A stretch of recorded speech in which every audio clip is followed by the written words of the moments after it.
আমলের শিক্ষায় শিক্ষিত হয়ে, কিন্তু আজকে তো শিক্ষা ব্যবস্থা পুরো ধ্বংস হয়ে গেছে। স্বাস্থ্য তো দেখতেই পাচ্ছেন যে চিকিৎসা কেন্দ্র পর্যন্ত নেই, প্রাথমিক চিকিৎসা কেন্দ্র নেই, আর স্যালাইনে তো ভেজাল।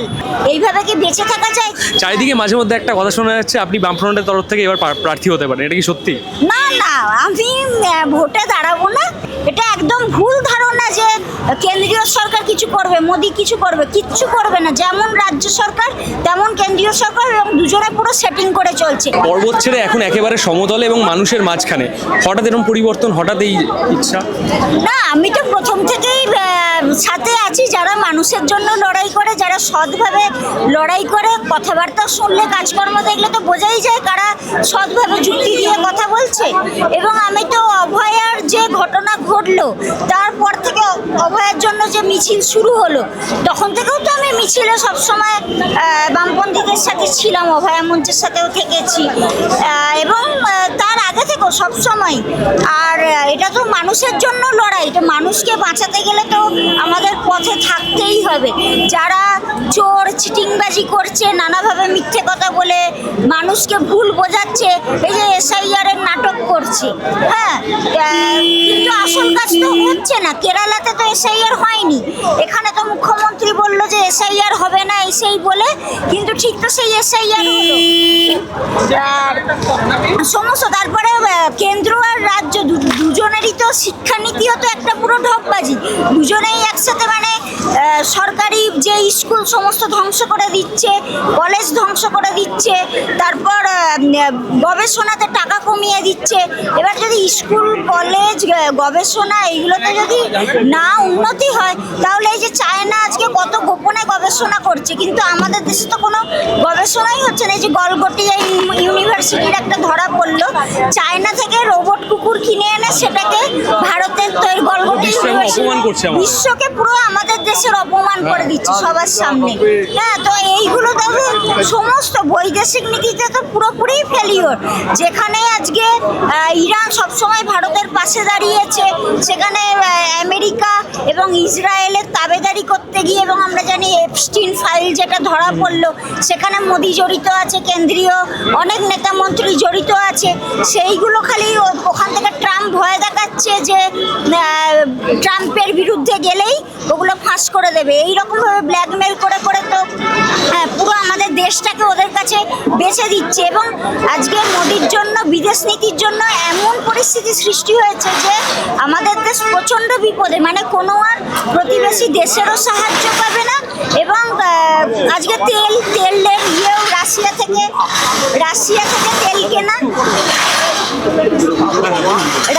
থেকে তেল কেনা বন্ধ করে দিল। হ্যাঁ, দিয়ে এদিকে ইরান তো হরমুজ প্রণালী বন্ধ করে দিয়েছে, ওখান থেকে তেল আসবে না। ইরান সমস্ত তেলের ট্যাঙ্কারগুলো দেখে দেখে আক্রমণ করছে, US এর সমস্ত তেলের ট্যাঙ্কার, এবং 7-8টা দেশকে একসাথে আক্রমণ করছে। তাহলে আমরা যে মুসলিমদের বিরুদ্ধে বলি যে ওরা অশিক্ষিত, বিয়ে জানে না, তাই ইরান একটা মুসলিম কান্ট্রি হয়ে যা উন্নতি করে নিয়েছে, আমাদের দেশ তো সেই আরও পিছিয়ে যাচ্ছে। যা উন্নতি ছিল তার থেকে ক্রমশ পিছিয়ে যাচ্ছে। আজকে ইরান এত উন্নত ড্রোন বানিয়ে দিয়েছে কম খরচায়, হ্যাঁ, যে সেই ড্রোনকে আমেরিকা পর্যন্ত আটকাতে পারছে না। আর সেখানে গলগটিয়া ইউনিভার্সিটি, ভারত এখন একটা ড্রোনও বানাতে পারেনি। গলগটিয়া ইউনিভার্সিটি দেখাচ্ছে পিচবোর্ড, হ্যাঁ, পিচবোর্ড আর সেলোটেপ দিয়ে তৈরি ড্রোন দেখা গেল। তাহলে এই হচ্ছে ভারতের অবস্থা। এবার যদি দেশের মানুষ কিভাবে এগোবে, যখন নতুন প্রজন্ম এগোবে, তারা যত শিক্ষিত হবে, গবেষণায় মন দেবে, সমস্ত একদিন তো বাঙালিরা এই বামফ্রন্টের আমলে যারা পড়াশোনা করেছে তারা তো কত শিক্ষিত হয়েছিল, দেশে বিদেশে ডাক্তার, বৈজ্ঞানিক সমস্ত দেখবেন যে বাঙালিরা রয়েছে, সেটা তো বামফ্রন্টের আমলের শিক্ষায় শিক্ষিত হয়ে। কিন্তু আজকে তো শিক্ষা ব্যবস্থা পুরো ধ্বংস হয়ে গেছে। স্বাস্থ্য তো দেখতেই পাচ্ছেন যে চিকিৎসা কেন্দ্র পর্যন্ত নেই, প্রাথমিক চিকিৎসা কেন্দ্র নেই, আর স্যালাইনে তো ভেজাল স্যালাইন, সমস্ত কিছু, ওই গ্লাভস, তারপর যা যা সাজ সরঞ্জাম লাগে ডাক্তারের, সব দেখা যাচ্ছে যে সেকেন্ড হ্যান্ড ইউজ করা রক্ত মাখা সেইগুলো আসছে। স্যালাইনে দেখা যাচ্ছে ফাঙ্গাস হয়ে গেছে, শ্যাওলা হয়ে গেছে। তাহলে আর নেতা মন্ত্রীরা তারা যাচ্ছে বিদেশে চিকিৎসা করাতে, আমেরিকাতে চিকিৎসা করাতে, আর দেশের মানুষ চিকিৎসা না পেয়ে মরছে। কেউ তো জানতেই পারবে না তার যদি পরিবারের একজন লোক সামান্য একটা কোনো অসুস্থতা নিয়ে হসপিটালে ভর্তি হলো, তো তাকে তো সামান্য অসুস্থতা থেকে তো বাঁচবেই না, উল্টে আরও বড় কোনো ক্ষতি হয়েছে, মারা যাবে। এইভাবে আমরা কত পরিবারের প্রিয়জনকে আমরা হারাচ্ছি।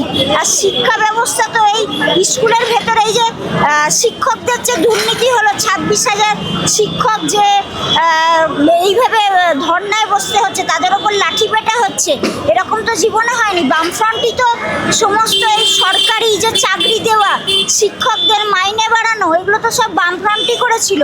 আজকে মাইনে কি সাধারণ মানুষের, যারা প্রাইভেটে করুক সরকারি করুক। আর এমএলএ এমপিদের মাইনে কত হয়ে গেছে বামফ্রন্টের আমলে।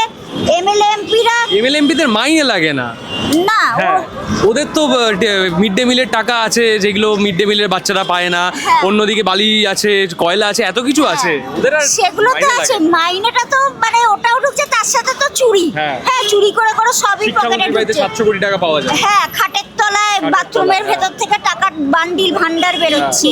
আর সেখানে আজকে আর বামফ্রন্টের আমলে এমএলএ এমপিরা মাইনে পেত 7,000 টাকা। আর সাধারণ মানুষের চাকরিতে মাইনে ছিল সেই সময় 15-16,000 টাকা। আর আজকে তাহলে সাধারণ মানুষ ভেবে দেখুক, যারা যে নেতা মন্ত্রীরা কোটি কোটি টাকা কামাচ্ছে দিনে, হ্যাঁ, আর সাধারণ মানুষের মাইনে তাহলে কত হয়েছে। তো সেইগুলো মানুষ বুঝছে, মানুষ তাই জন্যই রাস্তায় নামছে। তাহলে তো এই যে অভয় আন্দোলনের সময়, অভয়ের আন্দোলনটা হতে পারলো কেন? কারণ তো সিপিআইএম এর সমস্ত সংগঠন মীনাক্ষী দি অভয়ার গাড়িটা আটকাতে পারলো বলে তো মানুষ জানতে পারলো যে অভয়াকে খুন করা হয়েছে, নাহলে তো আত্মহত্যা বলেই চালিয়ে দিচ্ছিল।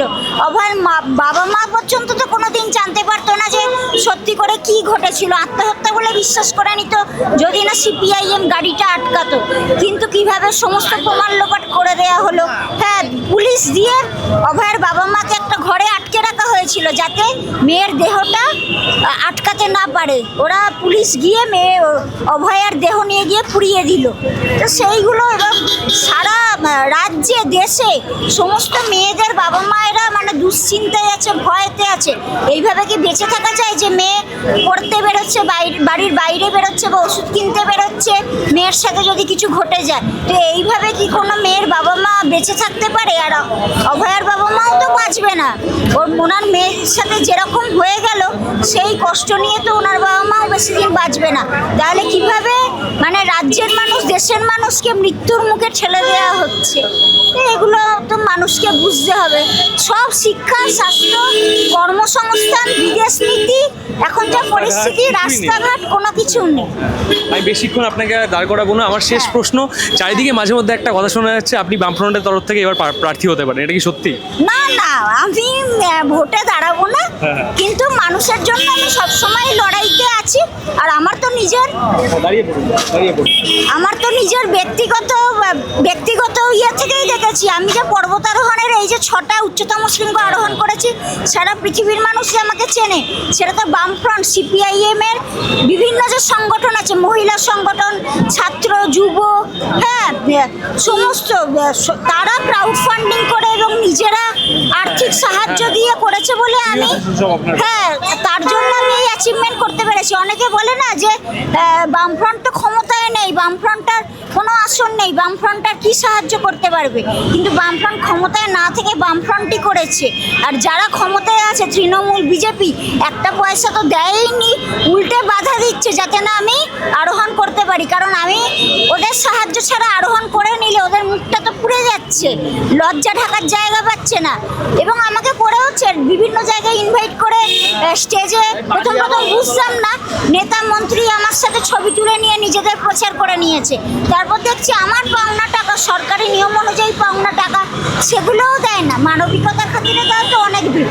আমি যে স্কুল টিচারে চাকরি করি, প্রাইমারি টিচারে, আমার লোন নিয়েও গেছি দেশের জন্য অ্যাচিভমেন্ট করব বলে, কিন্তু তারপরেও এত রাজ্যের দেশে সুনাম হচ্ছে, কিন্তু এই রাজ্য কেন্দ্র দুটোই। আমি তো দিল্লিতেও গেছি, দিল্লির prime minister office, president office, sports ministry, তারপর women and child development ministry, এবং যত রকম মিনিস্ট্রি আছে, ফিনান্স মিনিস্ট্রি, সমস্ত মিনিস্ট্রিতে আমি গিয়ে চিঠি দিয়ে এসেছি। অনেকে বলে না যে মোদিকে চিঠি পাঠাও, সেন্ট্রালে চিঠি পাঠাও, কোনো কিছুই হয়নি।